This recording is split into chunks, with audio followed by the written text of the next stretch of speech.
लगता है यूक्रेन के राष्ट्रपति जेलेंस्की को पुतिन को सीधी धमकी देना बेहद भारी पड़ गया है, क्योंकि रूसी सेना ने आधी रात को यूक्रेन पर भयानक मिसाइल और ड्रोन हमले किए।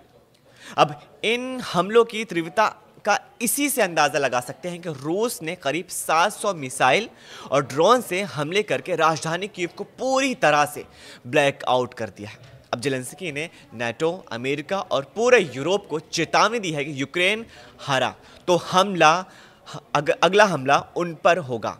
अभी 24 घंटे भी नहीं हुए हैं कि जेलेंस्की की उस धमकी को, जिसने जेलेंस्की की टीम ने बयान दिया था कि यूक्रेन किसी भी कीमत पर रूस को 1 इंच भी जमीन नहीं देगा। और इधर पुतिन ने यूक्रेन की इस धमकी और चैलेंज के खिलाफ यूक्रेन की राजधानी कीव पर इतना भयानक हवाई हमला किया कि जिससे कीव के 7 जिलों में कोहराम मच गया। दावा किया गया है कि रूस ने मिसाइल और ड्रोन का ऐसा क्लस्टर अटैक किया जिसने यूरोप, अमेरिका और नाटो के एयर डिफेंस का धुआं निकालकर रख दिया। हम आपको दिखाने जा रहे हैं कि कैसे रूस ने तीखे हमलों में साफ कर दिया है कि अब रूस बातचीत नहीं करेगा, बल्कि बारूद से यूक्रेन के हर इलाके में दहला देगा और उसे अपने कब्जे में ले लेगा। इधर खबर है कि रूस ने सीधी जंग में नाटो और ख़ास तौर से जर्मनी पूरी तरह से घिरने जा रहा है। दावा तो यहाँ तक किया जा रहा है कि रूस के खिलाफ जर्मनी ने जंग करने के लिए 1200 पेज में गुप्त प्लान बनाया, जिसे यूरोपीय यूनियन और नाटो देश के साथ साझा किया जा रहा है। ऐसे हालात में अब सवाल उठ रहे हैं कि अमेरिकी राष्ट्रपति ट्रंप के सामने क्या विकल्प है, क्या रास्ता बच सकता है कि आगे ट्रंप क्या कर सकते हैं, और क्या मॉस्को जाने वाले ट्रंप के विशेष दूत स्टीव विटकॉफ पुतिन के कोहराम मचाते हमलों को रोक पाएंगे। रूस इस वक्त यूक्रेन पर तूफानी हमले करने में जरा भी कसर नहीं छोड़ रहा। एक तरफ पूर्वी यूक्रेन के 4 बड़े इलाकों को पूरी तरह से कब्जा करने के लिए रूसी सेना जुटी हुई है, तो वहीं दूसरी तरफ दक्षिणी यूक्रेन में रूस के ताज़ा हमलों से यूक्रेन की हालात बेहद बदतर होती जा रही है। हैरानी की बात यह है कि यूक्रेन अब उन हमलों को भी नहीं रोक पा रहा है जिसे वो आसानी से रोक लेता था। दावा किया जा रहा है कि रूसी सेना ने यूक्रेन में तैनात अमेरिका, यूरोप और नाटो देश के एयर डिफेंस सिस्टम की काट खोज ली है, जिसकी वजह से अब रूस के हवाई हमलों को 6 से 80% की बीच सफलता मिलने लगी है। आधी रात में जिस तरह से रूस ने ताज़ा हमले से कीव में कोहराम मचा दिया, उसने जेलेंस्की के होश का फाख्ता कर दिया। पुतिन के आदेश पर आधी रात में रूसी सेना ने यूक्रेन की राजधानी कीव पर एक बहुत बड़ा हवाई हमला किया था। दावा यह भी किया जा रहा है कि नवंबर महीने का ये सबसे बड़ा हवाई हमला कीव के ऊपर हुआ है। दावों के मुताबिक रूस ने कीव और उसके कम से कम 7 जिलों पर 500 और ड्रोन से हमले किए हैं, जिससे पूरा कीव जिले में कोहराम मच गया है, जिसमें अकेले राजधानी कीव में 10 से ज़्यादा यूक्रेनी नागरिक मारे गए हैं, जबकि 50 से जानकारी के मुताबिक 50 से ज़्यादा करीब यूक्रेनी रूसी हमलों में बुरी तरह से घायल बताए जा रहे हैं। दावा तो यहाँ तक भी किया गया है कि रूस ने चुन कर कीव में उन इलाकों को निशाना बनाया जहाँ अमेरिका और यूरोप के एयर डिफेंस से तैनाती की गई थी। यानी रूस ने इस्कंदर और किज्ल जैसे मिसाइलों से अमेरिका और नाटो के एयर डिफेंस सिस्टम को चकमा देते हुए भयानक तबाही मचाई है। दावे तो ये भी किए जा रहे हैं राजधानी कीव में पूरी तरह से अंधेरा छा गया, जबकि कीव के मेयर विटाली किटॉफ्स का दावा है कि पूरे कीव में बिजली आपूर्ति भी ठप हो गई है। यूक्रेन बुरी तरह से घिर चुका है। एक तरफ रूस के खूनी हमलों ने राजधानी कीव समेत 20 शहरों पर तबाह कर डाला है, तो वहीं दूसरी तरफ यूक्रेन के राष्ट्रपति जेलेंस्की के chief of staff Andriy Yermak पर ऐसे घोटाले का आरोप लगा है जिसने जेलेंस्की की जड़ों को हिलाकर रख दिया। दावा किया जा रहा है कि युद्ध और परमाणु ऊर्जा के नाम पर यूक्रेन ने 830 यानी 830 करोड़ का एक घोटाला हुआ है, जिसमें जेलेंस्की के करीबी एंड्रियाट यरमक बुरी तरह से फंस चुके हैं।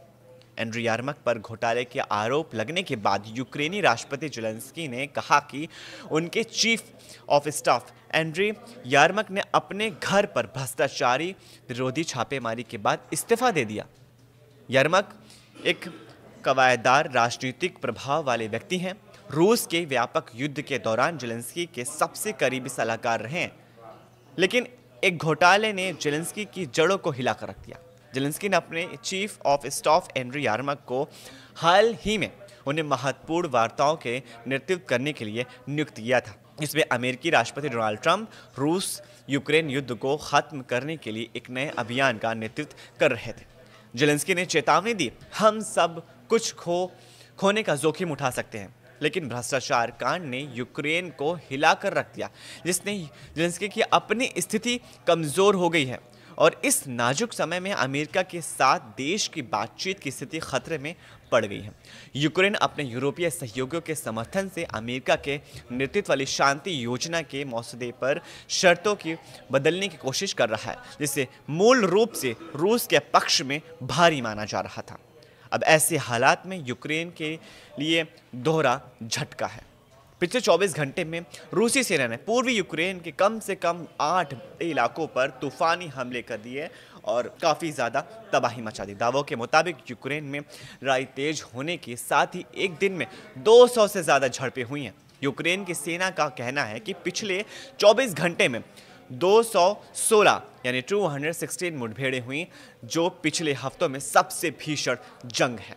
दावों के मुताबिक रूस ने 41 हवाई हमले किए, 100 से ज़्यादा गाइडेड बम से हमले किए, 3000 यानी 3100 से ज़्यादा आत्मघाती ड्रोन से हमले किए।